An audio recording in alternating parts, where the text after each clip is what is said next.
A bill for an act to make provision for the greater protection of consumers, the continuation of a Consumer Protection Commission, and for the function and powers of that commission and related matters, and to repeal and replace the Consumer Protection Commission Act 2007. As many, the chair recognizes the honorable member for Marco City. Thank you very much, Madam Speaker. It is an honor to have this opportunity to once again rise on behalf of the people of Marco City and to echo their hopes and aspirations for a prosperous, wholesome future. I wish to commend all of the young parliamentarians who, over the last couple of days, shared their dreams, their aspirations in addressing a number of important issues that affect national development. We are extremely proud of them and the work that they would have done. As you know, Madam Speaker, young people are not merely leaders of tomorrow, but they are essentially leaders right now, for they are able to be more effective than most of us would be in talking to their peers and to others in other age demographics. And so we salute them and encourage them to continue to make a contribution to our development and to let their voices be heard.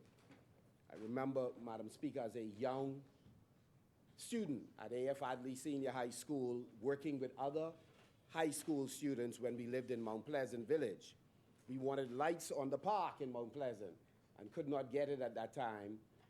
We had an explanation given by the Member of Parliament at that time, and I could vividly remember as high school students who could not vote vowing to make sure the Member of Parliament was not re-elected because we couldn't get lights on the park. And going to a public meeting and turning our chairs with our backs towards where the member was speaking. Madam Speaker, as a typical Bahamian, we would like to say that we were largely responsible for the Member of Parliament not being elected, but truly we can't say. But the next Member of Parliament did put lights on the park. And if I was to use a synonym for light, they did put a torch on the park in Mount Pleasant. Madam Speaker, I heard the member for Fox Hill just a moment ago. I remember speaking on some platforms back in the day. One of them was calling Anglican for stiffer penalties for rape offenders. I was a 19-year-old student at the University of the Bahamas, then COB, and spoke to then one of the largest gathering of Bahamians. I think it was probably 10,000 people on Sudden Recreation grounds. Back then, Fox Hill was protesting against the PLP that he's now celebrating. He certainly made the rounds politically. And again, he may run again, so there's hope that he may end up on another side when it's all said and done. Madam Speaker, we want to congratulate these young people, Madam Speaker, especially the representative from Marco City, Jaden Newbold, who, like others, did a phenomenal job, and of course, all of the others, including Ms. Cameronique Evans from St. Barnabas and Mr. Kristen Thompson from East Grand Bahama. These are all opposition speakers. Mr. Keyshawn Miller from St. Anne's, Mr. Ricardo Simmons Jr. from Central Grand Bahama, Mr. Spencer Cartwright from Long Island, Mr. Leighton Clark from Kalani, Ms. Shamaya Miller, Senator, Mr. Xavier Knowles, Senator, Ms. Venetia Saunders, Senator, and Mr. Rolner Paul, Senator. Those are the opposition folks, and we want to congratulate all of our young people, Madam Speaker. They did exceptionally well. Madam Speaker, I'm going to be exceptionally brief today. I wouldn't take all of my time. I intend to leave at least 30 seconds, Madam Speaker, for response from the government side. Today we are debating, Madam Speaker, the Consumer Protection Bill, and it's always good to see Ms. Farrington, who has been making an outstanding contribution to the Bahamas over these many years. Many of us know the Farrington family and the late Ellis Farrington, and of course, soon to be once again elevated and celebrated as he should be, Dr. Anthony Farrington, who is an incredible Bahamian who in so many different ways he's contributing to our development. Madam Speaker, Dr. Farrington is that rare mix of someone who has all of the technical skills. He's attended multiple universities, having obtained certification, not just in engineering, but obviously he is schooled in theology. But he also has the more important part. He's an anointed man of God who is a role model in the Commonwealth of the Bahamas. And I want, in advance, I believe on behalf of all of us, because all of us have benefited from the Farrington family over the years, to basically congratulate him and say how proud we are of the entire family who in so many disciplines are helping to transform the Commonwealth of the Bahamas. Madam Speaker, in our last sitting, comments were made about cost overruns in BPL. And as we are talking about the consumer bill, I believe, Madam Speaker, it is important to put in context what has been said. But, Madam Speaker, we believe that this is an important step forward in the introduction of this bill to ensure that Bahamian consumers are protected, whether they are purchasing goods or they are purchasing services.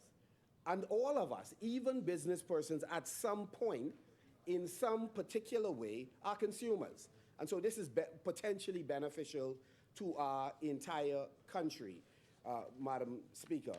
And so for those of us who live outside of New Providence in particular, there is a need for greater consumer protection, Madam Speaker, and for inspectors to ensure that there isn't elevated prices in stores. Our Family Islands in particular has been adversely affected by this, and even in Grand Bahama. And so it is important that we strengthen the surveillance unit. E.J. Bowe has been made popular by the way in which he approached this with tremendous passion and intensity. But there's a need for reinvigoration of this work. When we look, Madam Speaker, at consumers and their entitlement to protection, fewer areas are more important than consumers, whether they are residents or businesses, in making sure that they are not strangled by the cost of electricity. And so, Madam Speaker, it is most appropriate in the context of this debate, as we talk about a consumer protection bill, for us to zero in on a couple of those areas where Bahamians are dramatically disadvantaged because of high costs, and high costs due to negligence, historical negligence, and most recently, the negligence of the government in taking good advice to ensure we could have kept a manageable electricity rate for Bahamians. I'll return to that in a moment. But I wish also, Madam Speaker, to once again pledge the opposition's support for what we hope will be a government's initiative to deal with the issue of banks and how they treat with Bahamian people. When the member for Fox Hill talks about this subject, we've indicated that he has bipartisan support from us in making sure that Bahamians are not taken advantage of by these banks. As we seek to educate Bahamians that they should move more quickly to mobile money, they should move to, as quickly as they can, to weaning themselves to a large extent of these brick and mortar institutions, since that is what these institutions are seeking to do to them. And so mobile money is using their phone. Some use their phone to play numbers. They certainly should use it to manage their finances as well. But we stand with the government if they would take action. The problem, Madam Speaker, and I'm not laying this exclusively at their feet, is when you listen to the member for Fox Hill, what he is saying is aspirational. He desires this to be done, but clearly the cabinet has not made a decision yet to support what he is saying, or it would have been coached in different language, but we want the member to know that we support him, and if the cabinet comes on board in addressing the banking issue, we would support them, because it is unfair the way in which Bahamians are being dealt with by commercial banks in the Bahamas. Madam Speaker, that issue, consistently it happens on your side. And so the question was asked, would a minister of the government say something that the cabinet does not support? And I said, consistently it happens on their side.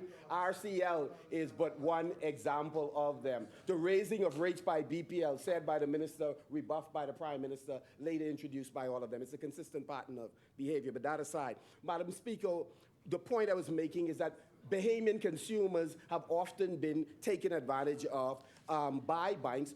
But let me give another example. Madam Speaker, before the 2017 election, there were residents who were losing their homes in Heritage, in several communities in Grand Bahama. I remember at that time, as an opposition prospective candidate, hiring the member for East Grand Bahama, Kwesi Thompson, who did a wonderful job as we sought to take on an institution. The short of that story is, having done so, we were able to have a stay on the attempts to evict those residents. They now are still in their homes, having in some cases paid those homes off in Grand Bahama. Even now in Grand Bahama,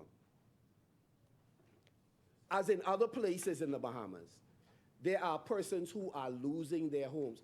Madam Speaker, in some cases, lifestyle choices, unforeseen hardships have contributed to that. In some cases, we have had inattentive bankers or others who have not behaved in the most, in my view, humane way in dealing with persons who ran into temporary problems that cause an accumulation of arrears. So, Madam Speaker, just to be clear, because there are many bankers with great compassion who've worked with persons through their difficult times. But there have also been cases, because we know bankers are themselves under pressure by the management team and others who look to contract certain branches, so people are under pressure to perform. But just recently,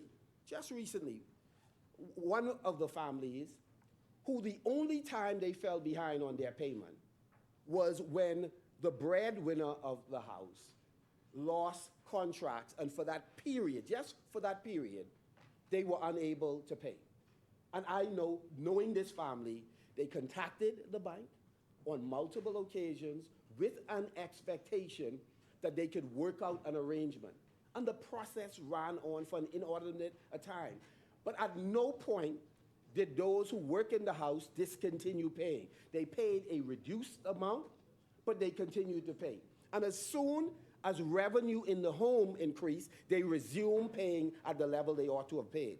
Nevertheless, there have been days and nights where they have been crying because they have gotten a ruling against them. They've gotten a notice, and I told them, call the rest of your family. Call me too.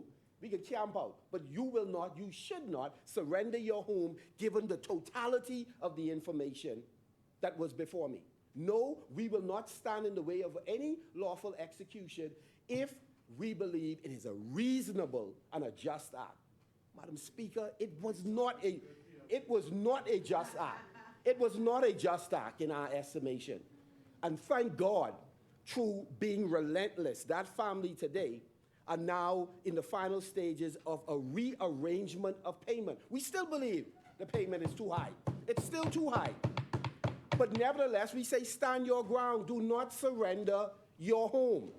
In this place, we must now give homeowners, those who have made decisions that are wise, proper lifestyle choices, but despite their best efforts, find themselves in a vulnerable position. We have an obligation to protect them and send a message to financial institutions. We will not stand idly by while they sell somebody's home from underneath them. Madam Speaker, I now turn my attention to the issue.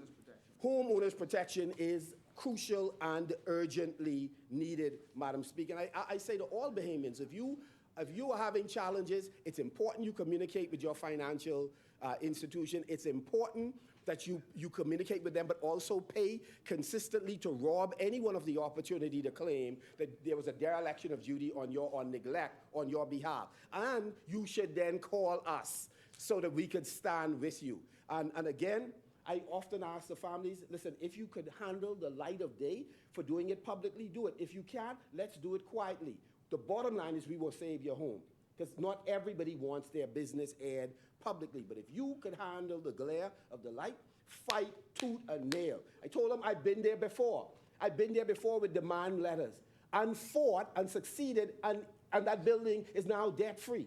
The bottom line is you have to fight to keep the assets that God gave you energy to fight for, or others will try to take it from you. And sometimes it isn't just because they are protecting shareholders' interests. Madam Speaker, I turn my attention to another group of consumers. Every one of us who's using BPL, who's using Emera, the cost of electricity in the Commonwealth of the Bahamas for consumers is entirely too high.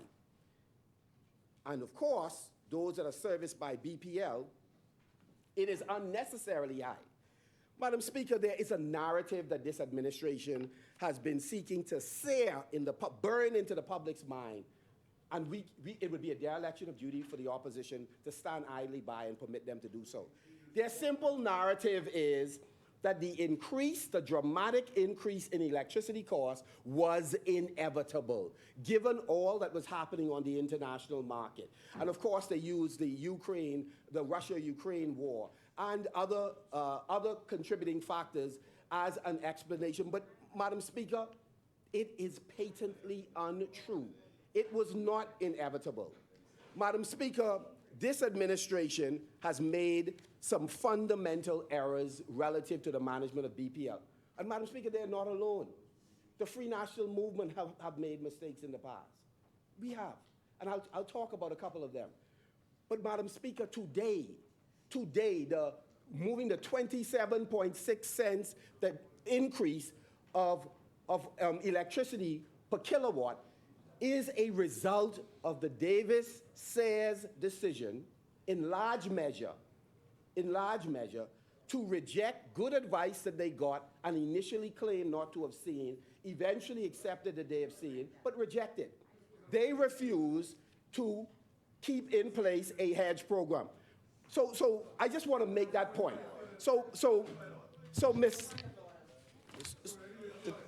The chair recognizes the honourable member for Elizabeth. David. Madam Speaker, first I want to comment that we are basing our information off of the facts as they are presented in the report that comes specifically from BPL, right?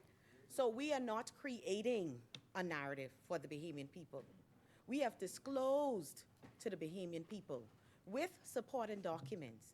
And at the end of the day, the report makes clear what is the end result of a bad decision that was made by the previous administration. No hedging, that they keep beating a dead horse about hedging could fix when you have already made a bad decision. There is a domino effect that comes as a result of bad decision. For example, when you're building your home, if you start with a bad contractor, right?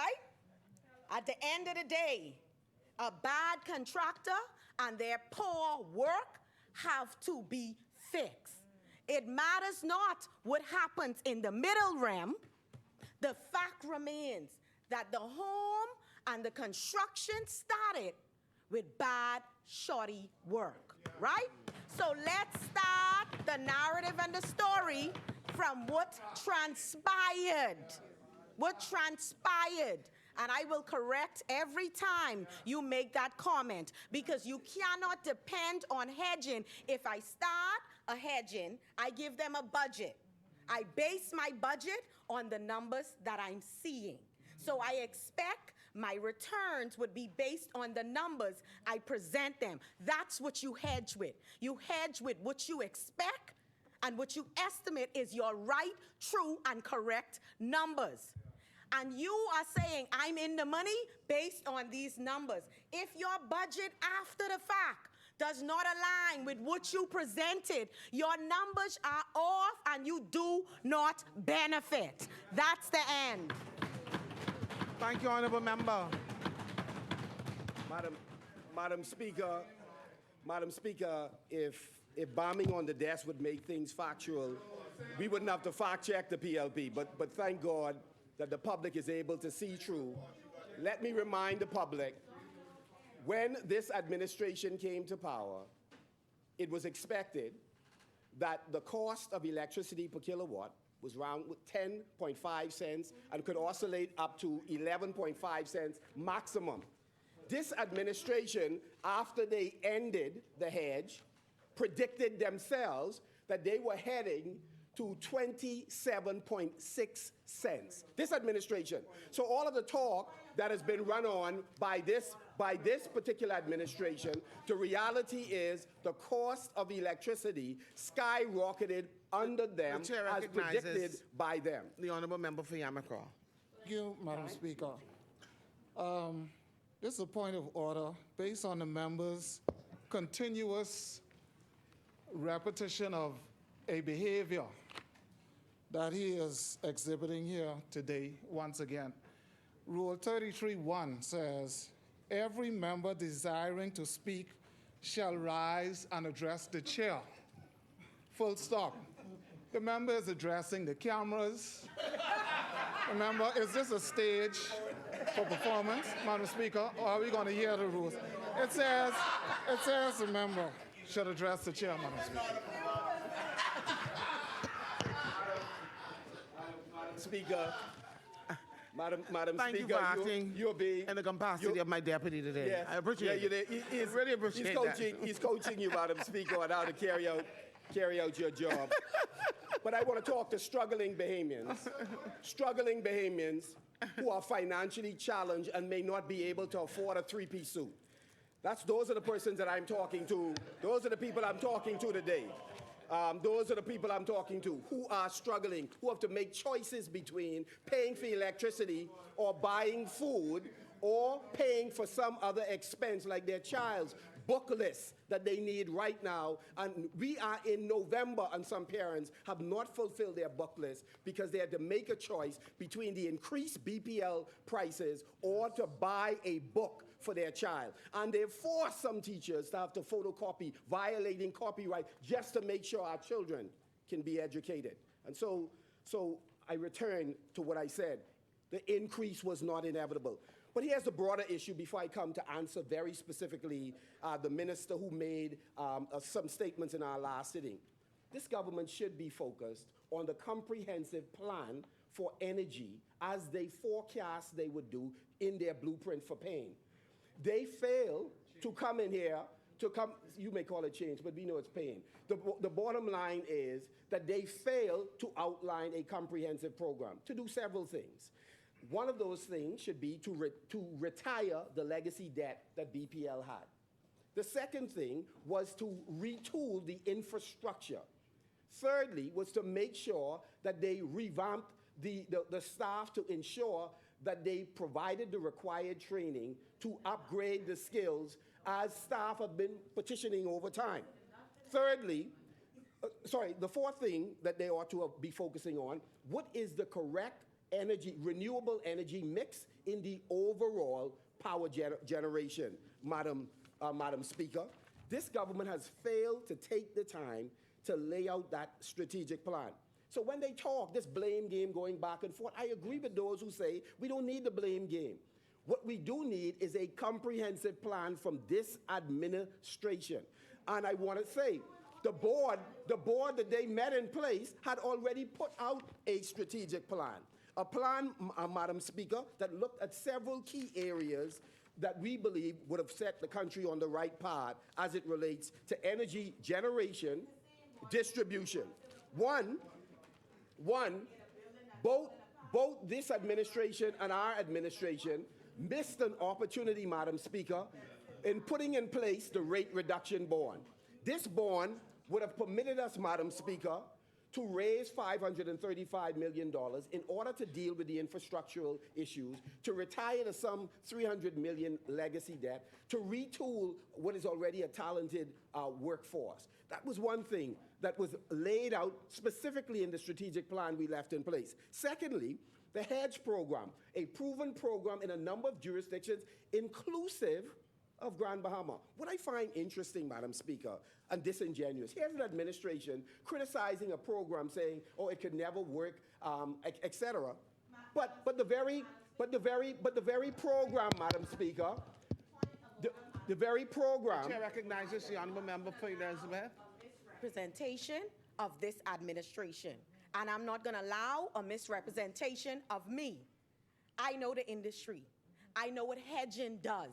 Hedging also comes with a risk. Nobody is saying hedging is not workable. I am saying, given the circumstances of what was presented in the report and the fact that they had to deal with a fuel mix that they did not calculate for in their budget, it at the time was not workable because the returns was not appreciated in their budget after the fact because of what they had to spend out because of poor mismanagement on this administration's part. So please stop saying this government do not understand hedging.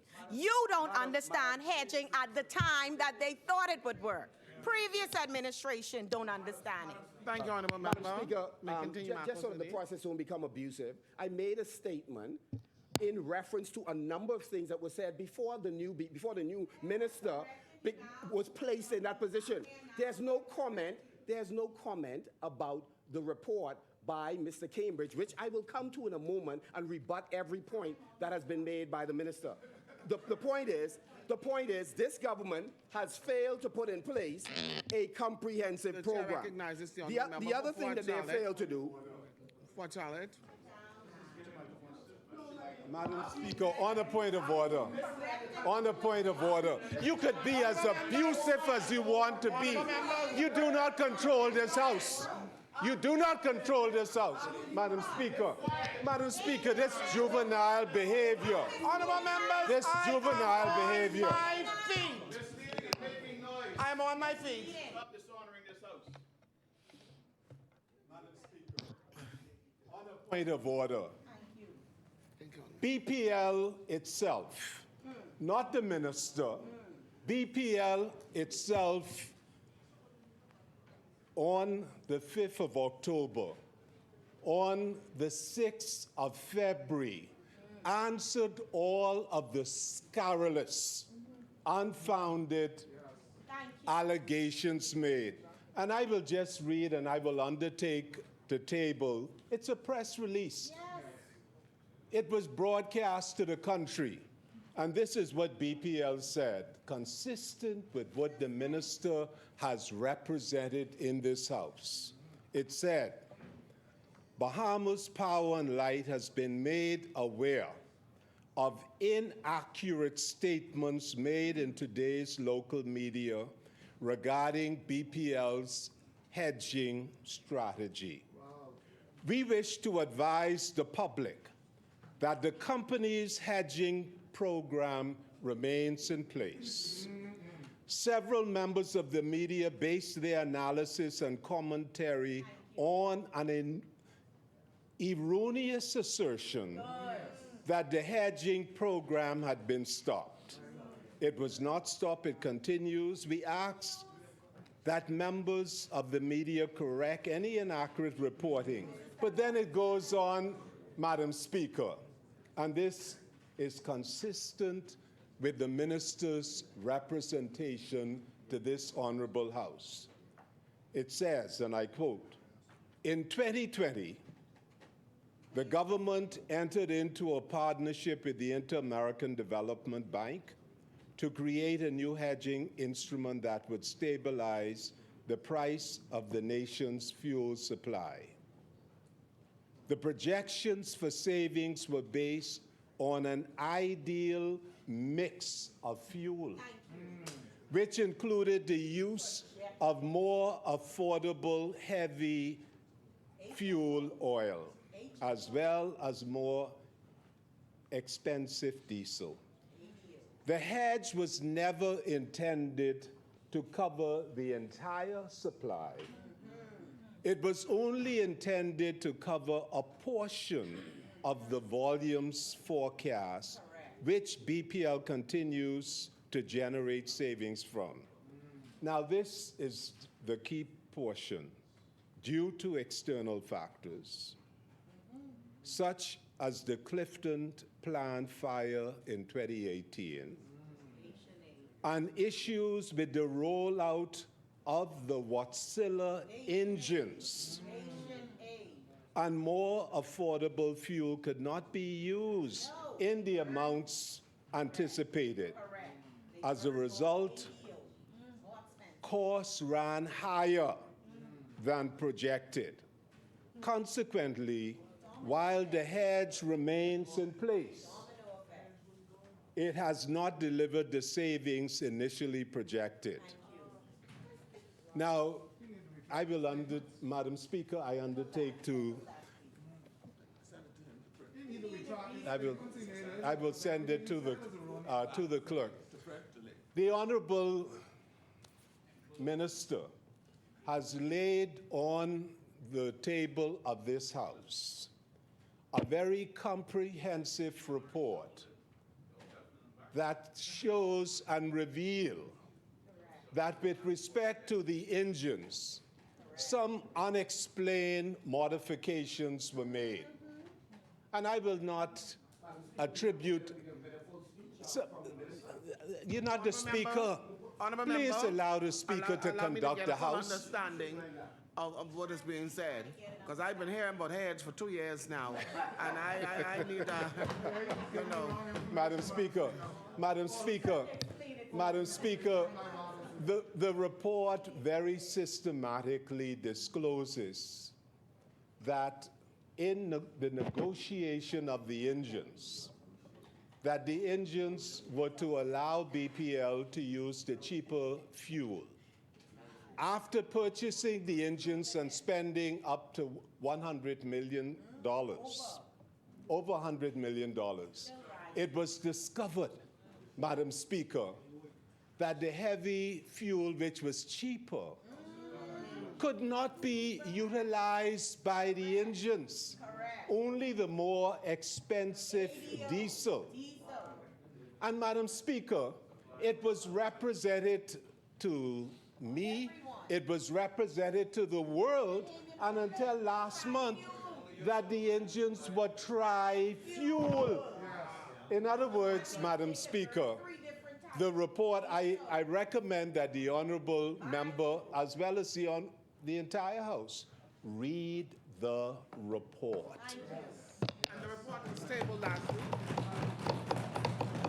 Thank you, honourable member. Madam Speaker. May Madam continue, Speaker, Marco City. Madam Speaker, I was mentioning before I was interrupted that this government failed to provide a comprehensive plan. The other component that was missing in that plan, Madam Speaker, is the importance of transitioning to LNG and the need, Madam Speaker, to enter into an arrangement where we are able to build the requisite plan in order to do so. So, Madam Speaker, let me answer all of the information that has just been provided, and now I will speak specifically to the report that was delivered by the minister the other day. But I only remind the public that the reason you see this activity by this administration, their consultants have told them that these rising costs of electricity that affects your business, that affects your home, that affects the government's price, is a problem for them. That's why they're jumping up like jumping jacks. They are responsible for this increase. And nothing they say, they could read all of the reports they have commissioned and expect you to believe it. But I want you to know, they have been responsible for the increase. This is the Sears-Davis electricity increase. The chair recognizes the honourable member for Fort Charlotte. Speaker, the honorable minister laid a report that only became available recently. For this honorable member to make an imputation that the government is laying this report in order to deflect when the report was just prepared It is right there, and it appears from the member's contribution that he has not read it. And if he read it, it's not being reflected. The member lectures about honesty. The member lectures about representation. We ask that the member do not proceed down this road. There is no basis. He has laid no basis to impute. And it says imputation of improper motive and personal reflection on members shall be dealt with by the chair. Therefore, Madam Speaker, this honorable member is imputing that this report is a subterfuge to deflect. It is a report that reflects on what happened with respect to spending over $100 million. Wow. Honorable member, before you said, what does subterfuge mean? Madam Speaker,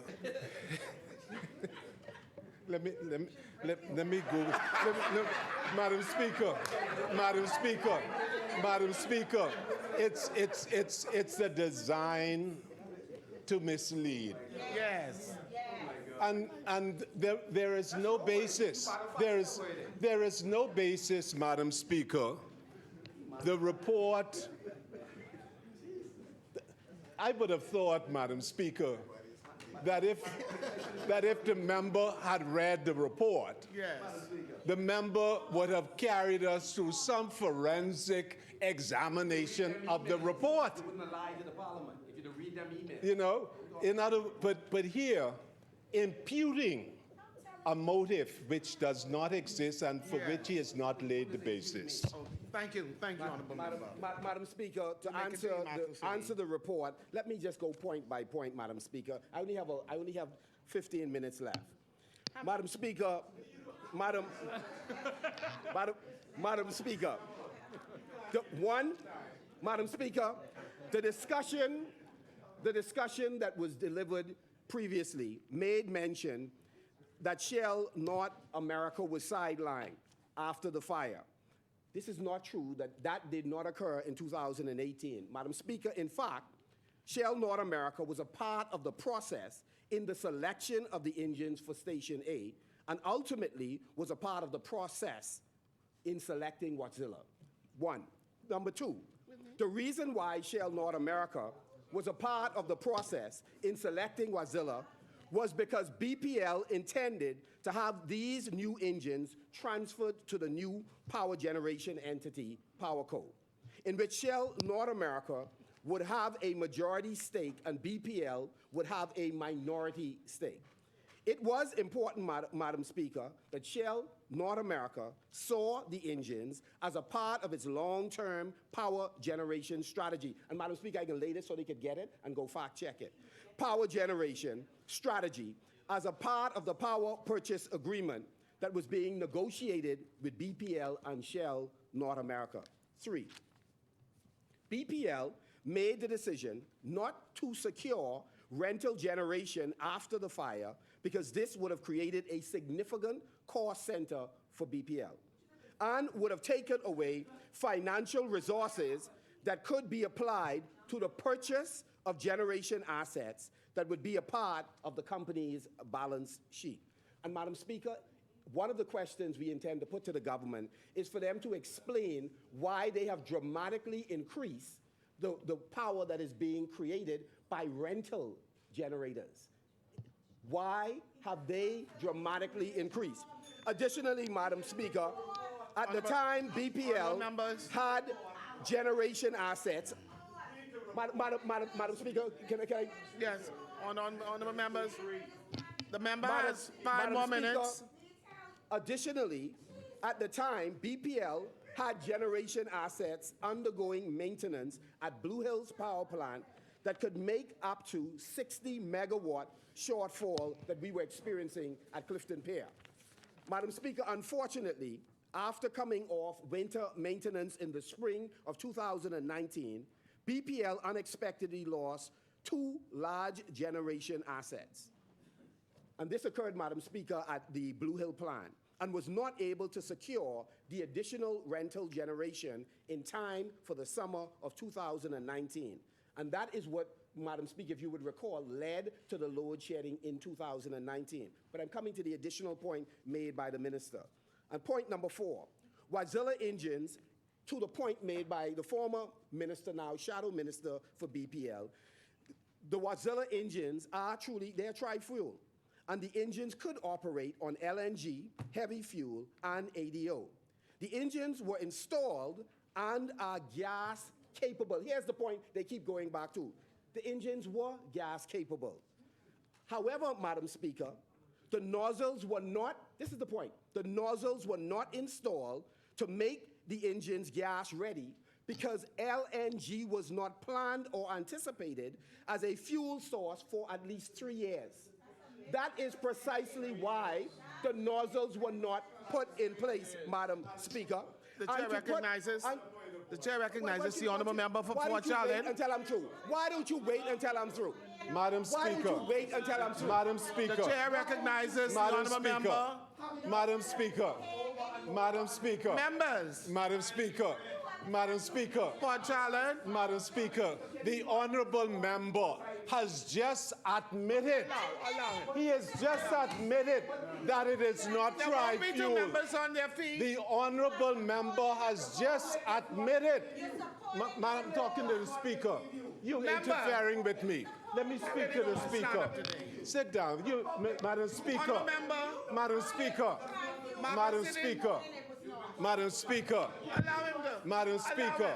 Allow him. Madam Speaker, the whole country and the world has just heard the honourable member. The honourable member has just admitted Members. that what was installed was not capable, was not tri-fuel. In other words, it is being represented. The honourable members say that it needs a nozzle. Members. That it needs. Members How of the many member more on their millions of dollars would the Bahamas have to spend for the nozzle, for this part, for the next part? In other words, Madam Speaker, Members. the honourable member must not have read or understood what he's reading. Thank you, honourable member. The member has an opportunity, once Members. I'm done, to speak. He has an Members. opportunity. He has an Members, allow me the opportunity. Now I come back, I feel so good and energized. I have the strength to escort you out here today. So let's have peace and allow the people of this country to hear. Because I hope this is the last day we're talking about heads. We've been talking about heads for 2 years now. Talking about it till 2026. Till 2026. Yes, sir. Thank you, Madam Talk Speaker. about heads until 2026 as long as I allow it. Oh, you stay right there. Talk about it here, I can talk about it outside. Oh, you can talk out now. You're talking. Madam, Not Madam, now on my carpet. Madam Speaker, if the engines Don't tell me were no. made, People's bills are if, too high. if the engines were made gas ready from day one, meaning the equipment had the capacity, but it was not made gas ready, what you would have had, Madam Speaker, is that investment would have been wasted because after 3 years, without LNG as a fuel source, the nozzles would have been contaminated by the liquid fuels. That is why the nozzles were not installed, though the system was able. Madam Speaker, under no circumstance I'm going to yield. No, I'm not going to yield. Let me continue. Madam Speaker, the engines would have been made gas ready chair recognizes only the when honourable the member for LNG Port Charlotte. fuel source is Point of available. order. And this, On a point of order. On a Members, point of order. in order to put in place, Madam Speaker. Madam Speaker. chair recognize. Now listen. Sit down, man. The speaker's standing. Sit I down. am on my feet. I am on my feet. Order. Madam Speaker. Chair recognizes the honourable member for Fort Charlotte. Madam Speaker, on a point of order. I'm asking that the honorable member lay on the table whatever he is reading, because it is, what he's reading is demonstrably misleading. Honorable member. In other words, lay it on the table. Honorable member. Allow the members to make their points of orders. Allow him to abuse me, not him. Not him. Not him. 5, BPL had new engines tuned for HFO because HFO is the least expensive of the fuels, and on a per barrel basis produce more energy output. Madam Speaker, point number 6 in direct response to the report. With respect to the cooling system, there were additional borehole wells drilled to meet the cooling requirements for Section A. A new power plant did not rely on the existing boreholes. Madam Speaker, point number 7 in response to the minister. BPL made the decision to add 3 additional engines for a total of 7 because it was determined that the 7 engines would fit into Station A, and the cost for the engines were negotiated at a significant discounted rate. Madam Speaker, additionally, Shell North America had agreed in principle to purchase all 7 engines as part of the PowerCo entity to be formed. The chair recognizes the honorable member for Port BPL Charlotte. Because contracted. the rules say, every member desiring to speak shall rise and address the chair. I'm course. addressing you.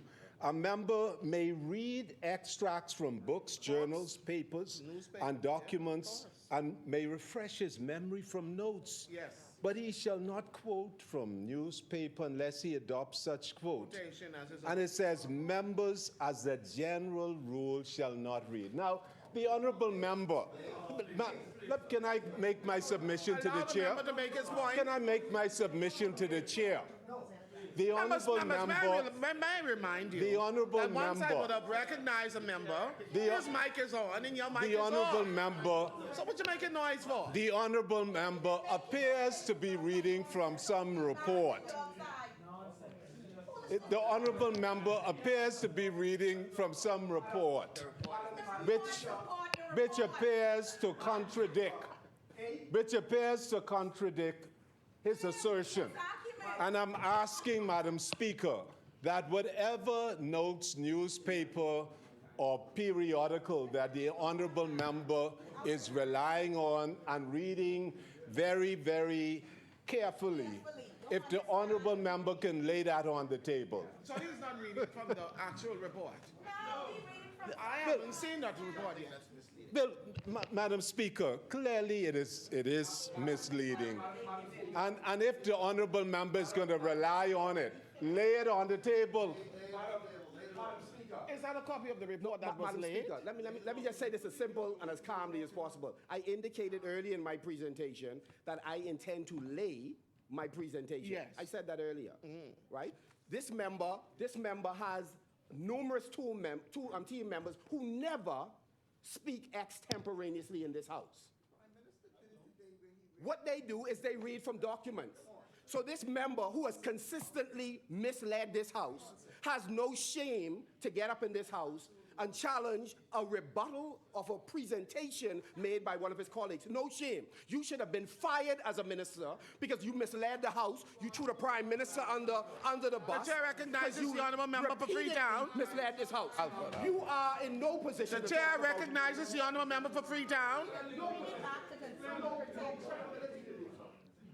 Madam Speaker, Got that up. Madam Listen, Speaker, man, listen. When is this by-election so we can calm down, man?